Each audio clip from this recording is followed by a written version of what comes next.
Welcome guys, I'm Casual from Casual GG. We are back today with another video of a solo run with a supercharged Bastion on Scriveners Hall. Normal mode, of course. Even in normal mode, Scriveners Hall is tougher than some of the base game dungeons on hard mode veteran. But one of the purpose of this build is so that people like us who are casual players can go through Scriveners Hall in normal mode with ease. So if we are looking for a lead for Velothi or Mage, or you're trying to farm Rune Cover Blaze set, you can do it yourself. In the background, we have the first boss playthrough in Scrivener's Hall. This boss is very doable. Just make sure that when he summons the colored books, you guys go around the arena in the shelves. You will find the similar colored book there. There should be two of them. Interact with both of them and the main damaging book in the center of arena will disappear.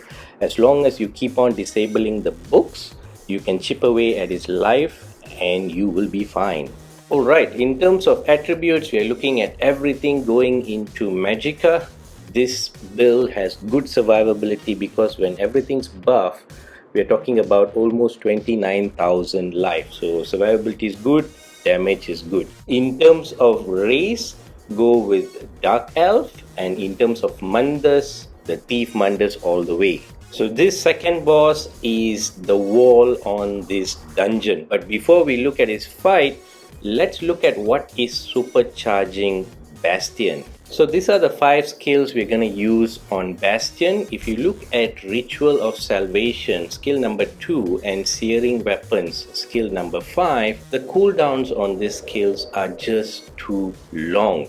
So normally we won't use them because it'll have a lot of idle time. Then comes this new amazing set from Necrom called Telvanni Efficiency.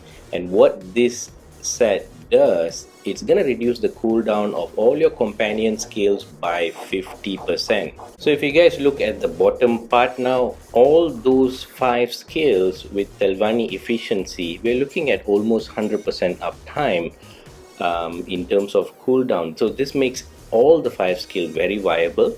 So we have 2 initial skills, Drake's Blood and Ritual of Salvation, which is going to give 20% damage reduction to Bastion each, right? It's multiplicative, but it's going to stack up on top of the armor as well, and that's great.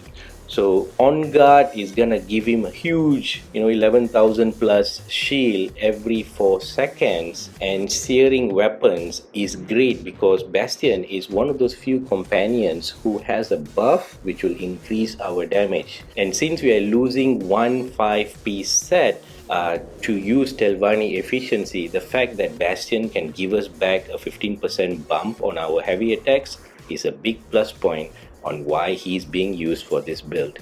For gear sets, all purple gears, heavy, vigorous is what you need, and make sure you have a weapon and shield, and Bastion is gonna be our supercharged tank. Okay, then back to the action. We're gonna look at our supercharged tank fighting Ozezan together with us, and this boss is the wall on why I couldn't complete Scrivener's Hall on normal mode before, because he does so much of AoE damage, your companions will die in a matter of seconds.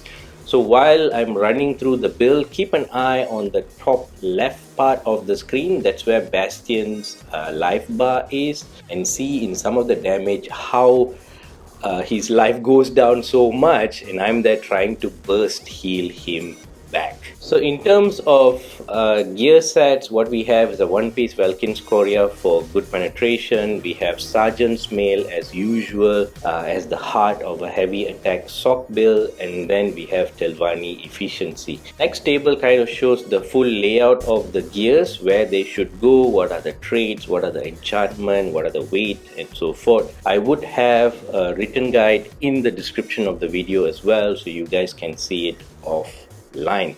One thing is about the enchantment, do please get gold ones because they give you the best return for your buck. So now we move on to the skill lines. In terms of dark magic, all you need is the blood magic and the persistence passive. That's all you need. For the next skill line, Daedric Summoning, what you want to get is Summon Volatile Familiar. This small guy is great in terms of damage.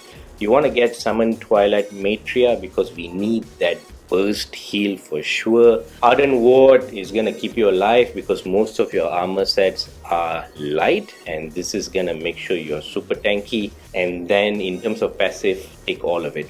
For the next skill line of Storm Calling, just take all the passive.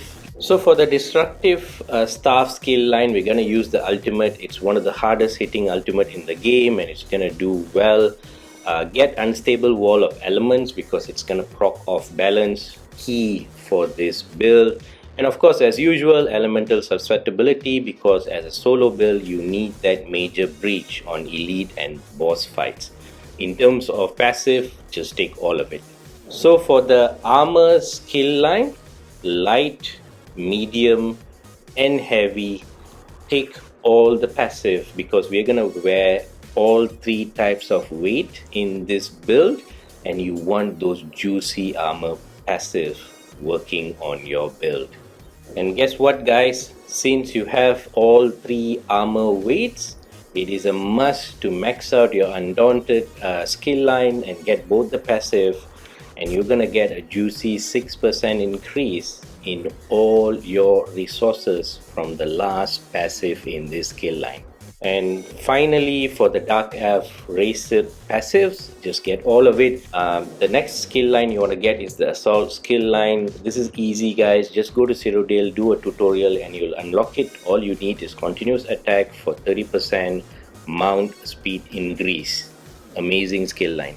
And the next skill you want to unlock would be on Alchemy, where all your potion buffs is going to last long. Please unlock this. And also Provisioning because all the food buff you're gonna get is gonna last long as well. So in terms talking about food, the best food for this build will be Bewitched Sugar Skull. Grab them at traders at a bargain, and it will do wonders on this skill. And in terms of potion, try potion health would be the best. This is the skill bar for the build, guys. So what you want to do is skill number 4, Elemental Susceptibility. You just want to debuff the elites or the bosses, and then just keep skill 3 going on because it just does passive pulse damage around the pet. And skill number 1, laid on the ground so that you can proc off balance periodically on your target, and then just keep on ripping heavy attack until the target is down. Keep on applying skill number 2 because it increases your survivability a lot. And if you're in a pinch or your companion's on a pinch, use skill number 5 to do a burst heal. And in terms of ulti, you guys know, when it's ready, put it down. And guess what, guys? Ozezan is down. That's how amazing Bastion is. This was my first playthrough after doing the build. Bastion didn't die even once, and he was amazing. So back to the build, while the final boss fight, which went through all the way, is shown in the background. Just to tell you guys, the final boss fight is 2 boss across 3 phases, and all the phases are interlinked. For example, your companion will die in phase 1, I guarantee it, and he won't revive until you finish the fight in phase 3. It's all super linked. So just be mindful, if you're in phase 2 and you die, you're gonna be reset all the way to the beginning of the fight in phase 1. It can be frustrating. So the tips with the final boss fight is take your time. It's all about timing, positioning, and just slowly chipping away at the boss's life, and you guys can definitely complete it. Don't try to revive your companion. You won't need your companion on the final fight. It's just mechanics of you and the 2 bosses. So next we look at CP. In terms of green CP active ones, these are the 4 you want to use. It's pretty standard for all PvE characters. I will have the whole CP layout in the written guide, which I will link in the description. You guys can have a look at it there. In terms of blue CP, these are all the CPs you guys are gonna use. This is gonna work hand in hand with all the skills we have to make sure there's a lot of damage which is coming out from this build.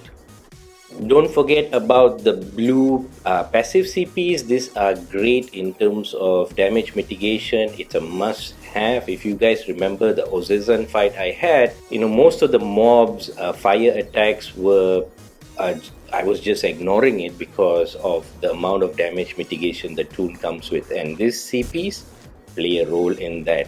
Grab them. And the final CP we have is the Red Tree. These are all the active ones you want to put.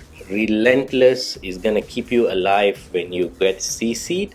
And Celerity is just amazing for Scriveners Hall because there's a lot of mechanics going on. And that 10% speed just makes you walk out of things rather than using roll dodge every single time. So that's it, guys. Solo mode, Scriveners Hall with my favorite supercharged companion now, Bastion. It's an amazing thing. You guys can do the same playthrough easily with this build. Go ahead and start farming Rune Cover Blaze from this dungeon. We are still on the journey to reach 1000 subscribers. Please subscribe to the channel, guys. All your subscription means a lot. Please like the video as well. I leave the last moments of this fight going on. Thanks for joining, guys, and I'm Casual, and GG's.